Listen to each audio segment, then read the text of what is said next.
గ్రామం మాది. మా చిన్నాన్న ఏం చేశాడంటే మా డాడీని బెదిరించేసి సంతకం చేయించుకున్నాడు భూమి నాది అని. కానీ భూమి మాత్రం మాదే.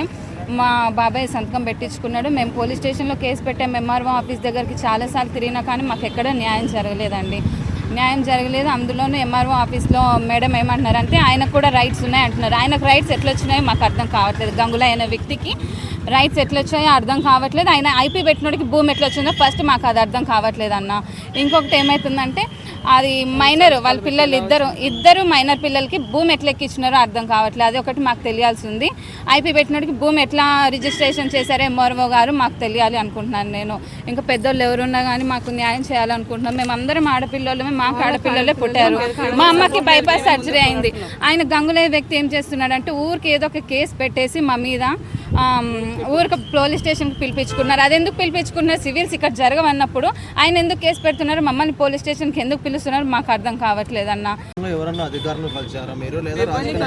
ఈ పోలీస్ స్టేషన్ ఎంఆర్ఓ ఆఫీస్ ఈ రెండు దగ్గర తిరిగినాం. మాకు ఇక్కడ జరగలేదు కాబట్టి ఇప్పుడు కలెక్టర్ ఆఫీస్ దగ్గరకు వచ్చాము. ఈయన ద్వారా మాకు న్యాయం జరుగుతుందన్న ఆశిస్తున్నాను. కలెక్టర్ గారు ఏం చెప్పారమ్మా ఇక్కడ అర్జీ ఇచ్చిన వాళ్ళు? ఎంఆర్ఓ ఆఫీస్కి మామూలుగా రిఫర్ చేశారు. మీరు చూసుకోండి కేసు ఇక్కడి వరకు వచ్చారేంటి అని చెప్పారు. ఇంకొకసారి ఇలా ఎంఆర్ఓ ఆఫీస్లో ఏం కాలేదనుకో మీరు నా దగ్గరకు మళ్ళీ రండి అని చెప్పారు సార్. మేడం వాళ్ళు ఇక్కడ ఉండే వాళ్ళు అధికారులు మీకు స్పందించారు కదా, పైన మీకు ఏంటంటే నమ్మకం ఏమైనా ఉందా? నాకు నమ్మకం ఉంది. అక్కడికి వెళ్ళిన తర్వాత జరిగితే చాలా హ్యాపీగా ఫీల్ అవుతానన్న నేను.